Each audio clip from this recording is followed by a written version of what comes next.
whole life has changed ever since you came in. I knew way back then that you was heaven sent, angel here on earth. I love your mama for your birth. What's up, TV crew? It's your man Braxton. And your lady Tia. And today we have some special guests with us. We have my grandparents, and then we have my parents, and then we have my sister Paris. She's going to be our moderator for today. And then, of course, my hubby, Brax. Good evening.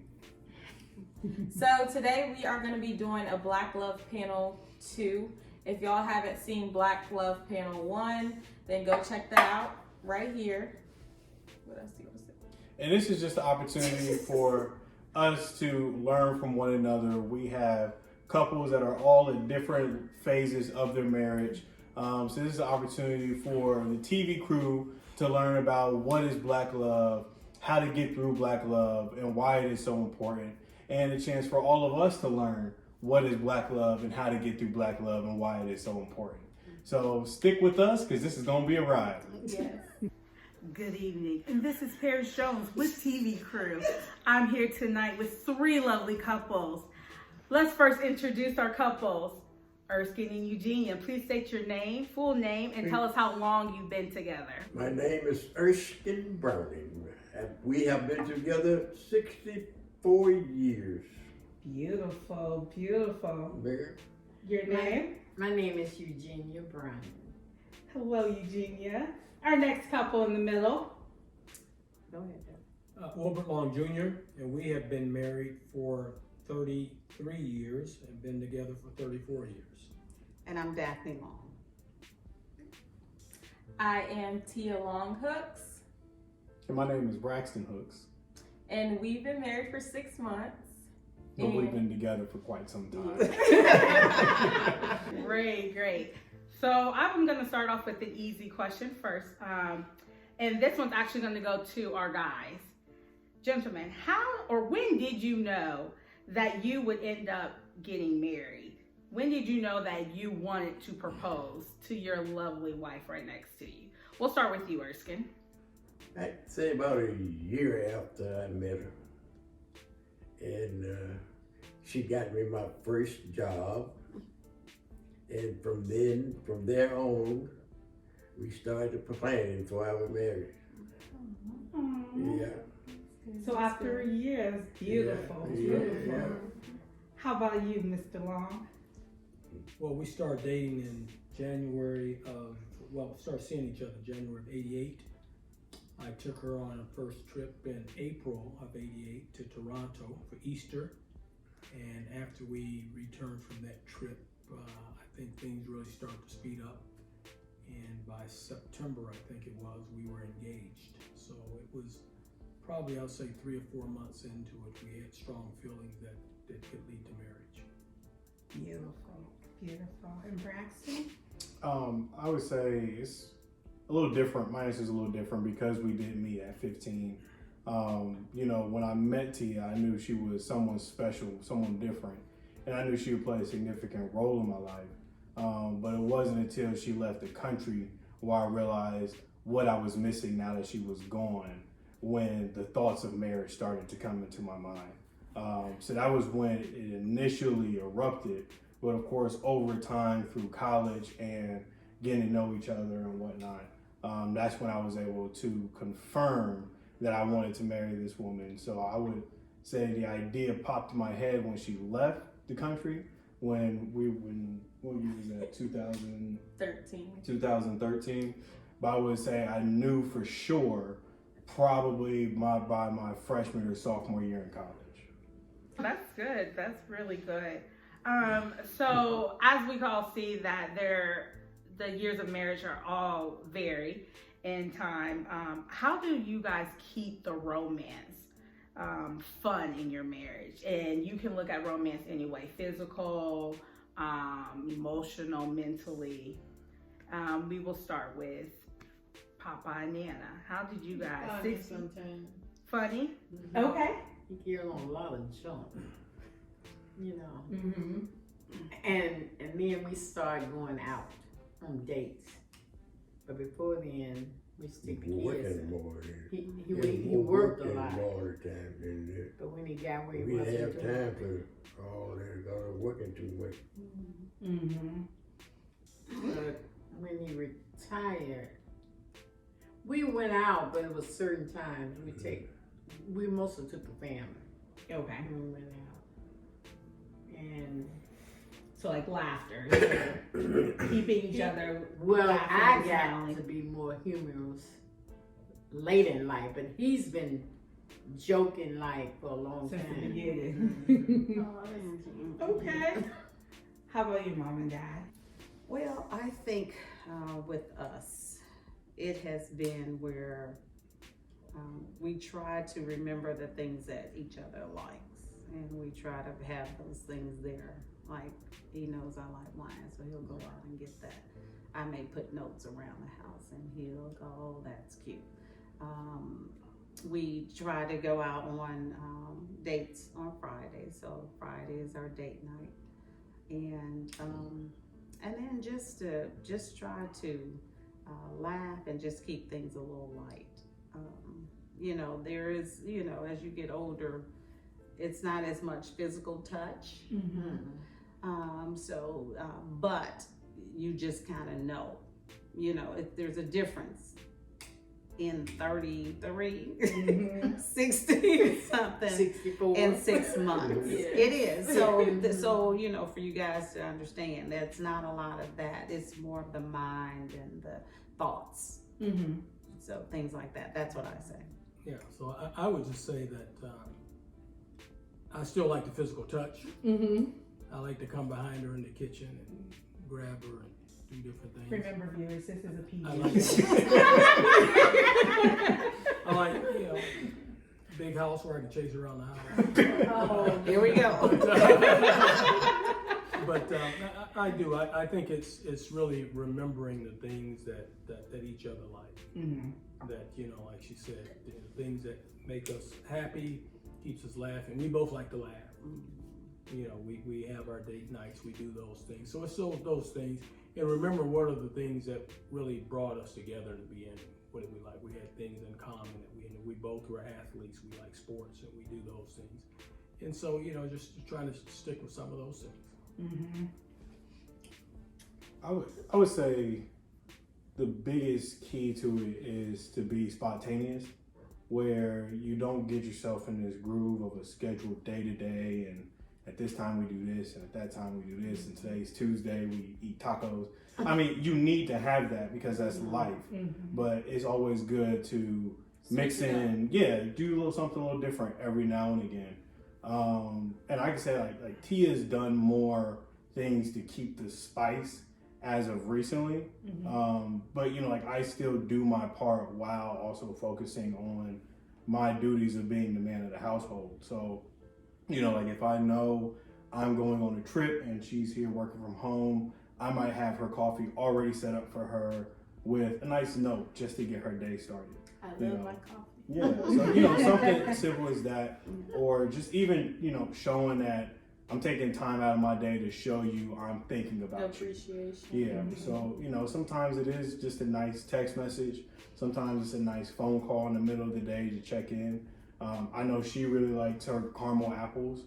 So I know if I'm out and about, I'll go pick her up a caramel apple and just have her there waiting for her because I know that's what she likes. And there's all different types of ways to do that. Sometimes it's me willing to watch whatever reality show she likes to watch. I don't want to watch. Some of them I don't want to watch. Some of them are pretty juicy. So, but you know, sometimes I'll sit and watch it with her, not because it's in what I want, but I know it's important to her, so that's what I'm going to do. And I think it goes vice versa. I as well. agree. Do not get into discussion after watching The Housewives. Yeah, there's been a couple of comments that have been brought up. Some of them. Hey, what would you do? I don't go upstairs.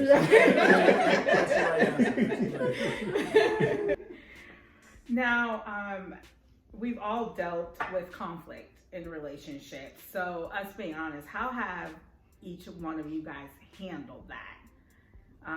When there's disagreements, you know, we'll go back around. So for me, I'm not that great with communication. He's better at communicating. So like with conflict wise, I like, if we have a disagreement, I like to kind of step back. I don't want to discuss it at that moment. So, but he's the type of person, if I have an issue, you need to say at this moment, and then that's where we kind of butt heads, because he wants to get it done right now. And I'm like, no, if I say something now, it might come off rude and it's not good. So I would just say that it's kind of like you have to do a middle ground kind of stuff. So now I'm trying to not wait as long. It's still, I have time to myself, but I'm not trying to wait like 5 hours later. I'll tell him probably within like an hour. It's still better than before, because before it might have been a whole day or like 5 hours. So that's what our middle ground now is, like just trying to, and I need to speak up more at that moment, telling him rather than waiting. And then, because he'll get annoyed, like, well, I knew something was wrong. You should have been told me, blah, blah, blah. So. But it goes both ways, because I've also learned not to press her right away. You know, so now, okay, I see you're irritated. I'm pretty sure I know what the problem is, but I can see you don't want to. I might press it first. She might say, hey, this ain't the time. And then I know to fall back and just, okay, let me wait till she's ready. Or I might approach her another hour and a half. Or something like that. So we're both learning how to interact with each other when it comes to conflict. But I do think the biggest way to manage it is through having that open line of communication. And on top of that, a level of respect to where you're not saying anything out of turn just because you're upset. Because I do think when people say things out of turn, that's how you take an issue that's a 3 and you can turn it up to a 10 very quickly. Just because you called me whatever kind of name or said whatever about someone in my family, you know, that kind of stuff can really make it worse. Well, I would say that for us, we've had a lot of conversation about love languages and so forth, and she's words of affirmation. I'm an action guy, but you know, one of the things I think is continuous challenge and opportunity for us to work on improving is learning each other and how do I get better, because she tells me that communication, words of affirmation, I do more of that. And so usually when we do have any issues there where, you know, along those lines, it's typically around those things. And you know, we have to talk about them, and sometimes it may be over a day or so, and then we'll finally talk about it if we don't talk right at that time. And try to get the understanding, and we have to listen to each other. And so that's the thing that I feel, no matter how long you've been married, that's life. And in life you do it, but you know, we try never let things get out of hand. We don't yell, we don't fuss. I mean, in 33 years, I don't think we really truly argued or swore. We never swore at each other, anything like that. But when we have our disagreements, we do, you know, find ways that we have to just deal with it and talk about it. And that has been successful, I would think, for us, that we get through things. And you know, it's challenging. You have your challenges, but you have to work through it. You want to add to that? Well, it is, communication is the key.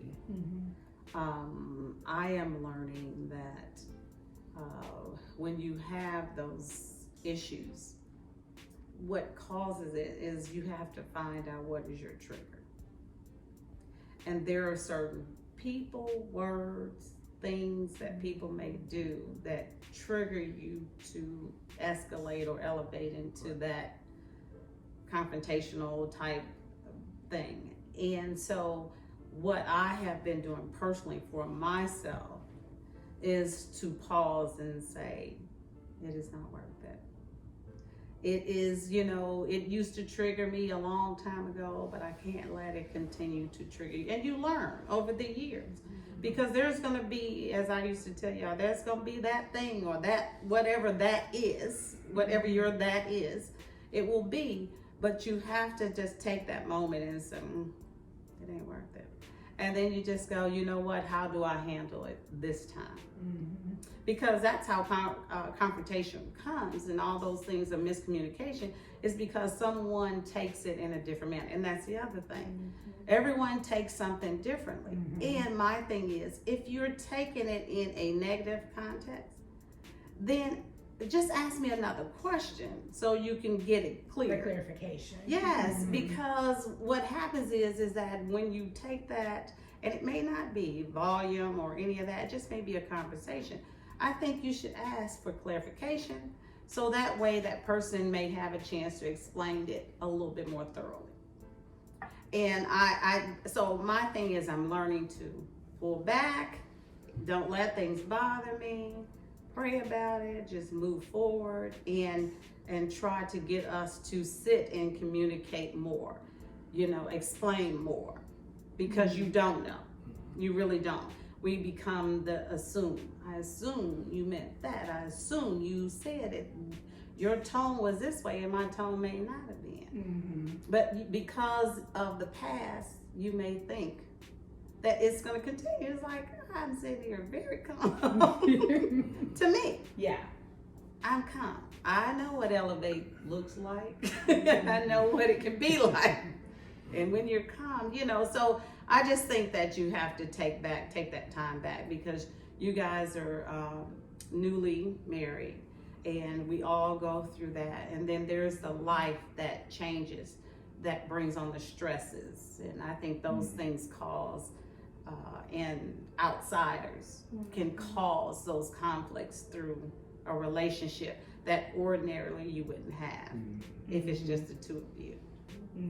So I handle mine. I'm learning, and I think therapy is good. I have my therapist that I talk to, and I talk things out. So I think therapy is good because it's helping me personally. And I think we have to work on ourselves first, before we can deal with any issue that comes around. So that's where I'm at right now in that mess. Yes.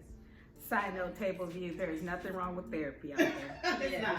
It's not. All right. I learned over 64 years that you cannot out-talk a woman.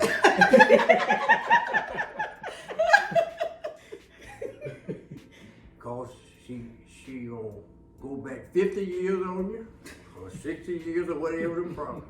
And then she gonna change the subject on you. So now I have learned. I say what I got to say, and that's it, and don't mess my day up. That's Papa. Yes, Papa. Yes. He dropped the mic. Drop the mic. If you mad, whatever you mad at, leave me out of it. Can't live in the past. Leave me out of it and go on and do what you got to do and leave me out of it, because you can't beat a woman out of it. You can't. And that's it. That's how I solve my problem. Okay. Yeah. Now you go ahead and tell what you're going to say. Not as long as the But don't be too long. Well, you got to go through all the details. That's what you got to do. Make it simple and short. You're not simple. Yeah. Nana, did you have anything to add to that? Oh, a lot. But Okay, but like this, yes. we had to learn, really, had to, shut up. Go ahead. We had to learn how to communicate. And when we first got married, he's gonna, he think I'm trying to tell him something. And then I'm a Scorpio, and I said, well, you ain't gonna be telling me. We were at it like that. Did it for a long time. I don't have nobody talk to me in the kind of way. I talk to you nice, but I'm gonna come back at you. That's the Scorpio. Yeah. That's the way I was. I had to learn hard, but it took a lot of praying to stay with this man. I'm 64 years. I cried and I sung and I went to church. I did everything I could to help me, but I found out I couldn't change him. So I had to change myself.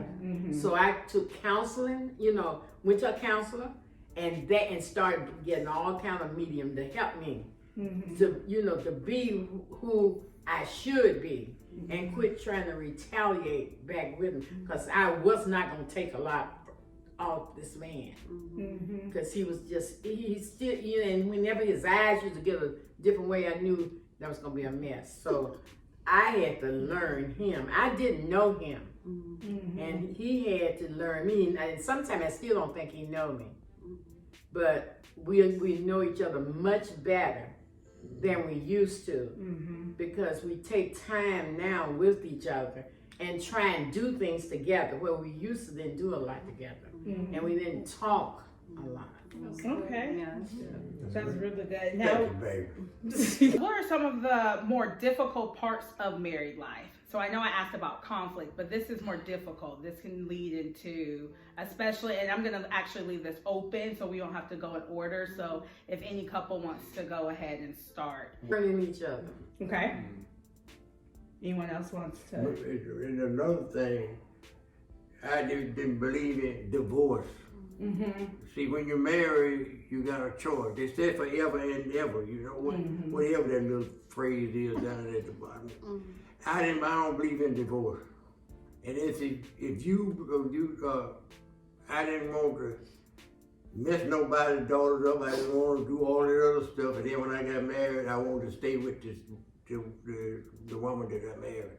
Because I didn't want to have all these different children out there, different stuff and like that. And that's one part of the reason why I'm still with her today. And that's probably, you know, when we had a little, I put it like that, life ain't fair. It ain't fair, and you're gonna go through problems. They're gonna test you how strong you are, and when you get out there in the world, they're gonna test you how strong you are, and you got to be strong enough to go with the bad or the good. But I don't believe in divorces. That's one thing that keeps a marriage together. To me it is. I don't know about nobody else. Well, I would say that for me, one of the things of difficulty, it's challenging, I would say, is that, and I said this to her 34 years ago, I feel, and this is my personal belief, that the focus should always be on doing the things that it takes to keep the other party happy. If I focus only on what I need to do to keep her happy and not worry about me and believe that she's going to do the same for me, I think we both will be happy.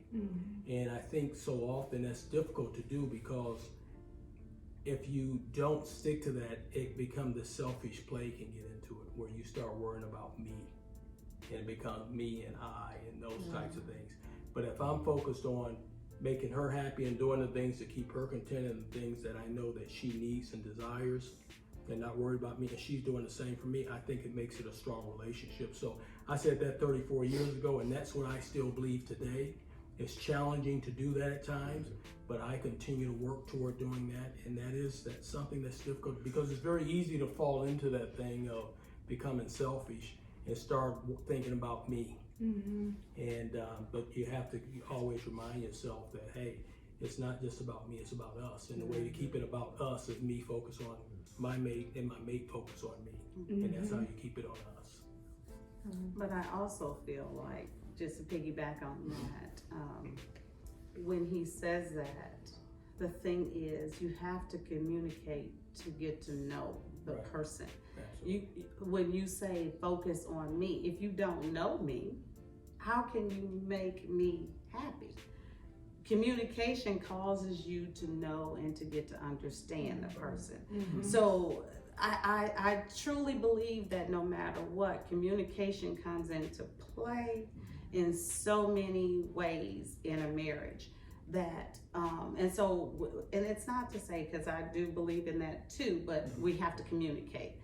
My thing is also, and I kind of highlighted it a little bit before, I feel as though try to stay with what's in your household. Do not let anybody else come in your space. Everything you don't have to say, tell, or do. There's some things that you're going to keep that you don't tell. There's some things that you are going to say. I will not sit here and say that you're not going to spill to your mother, your grandmother, whoever, best friend or whatever. I'm not going to say that. But I will say that majority of the things, try to keep, if you can communicate with your spouse, it don't have to go outside the house. Right. That's true. But when you can't communicate with your spouse, that's when it go outside the house. Honestly, that's when it happens. And so I just keep saying, just communication and try to keep it in here and try to think about all the good things, and try to stay on the good note of everything. And once again, do not let all this other stuff just come into play, because most of the drama comes from outside. Most of the stuff comes from outside. If you think about any argument that you got with, it's not y'all sitting there having a good time. It's about somebody else out there. The third party interrupts it. So if I can say that, please do not let the third party come in there. And if the third party comes in there, and if we know the third party, let everybody agree that third party may not be the right, it may be something wrong, because they keep throwing the seats. Yeah. We see it. Every time we hear it, we agree. Right. That ain't right. I agree. So I just, I'll just add that little piece to it. I don't know. Maybe I answered your question, maybe I didn't, but these are really that's good. just mine. I think my vibe. the one great thing about this, and I think what Braxton and Tia's viewers especially appreciate, is honesty. Yes. And everyone's answers are genuine. Yes. And so, because no matter what, someone who's going to be watching this is going to be able to relate through each and every one of you. So this is good conversation, I believe, and especially to see 3 different stages of life of Black couples sitting on this couch is a beautiful thing. All right, TV crew, this is going to be part 1 of the Black Love panel. Tune in next week to see part 2. 15 till forever, there's nobody that's better. You've been with me in the sun and the stormy weather. Want you to have my son.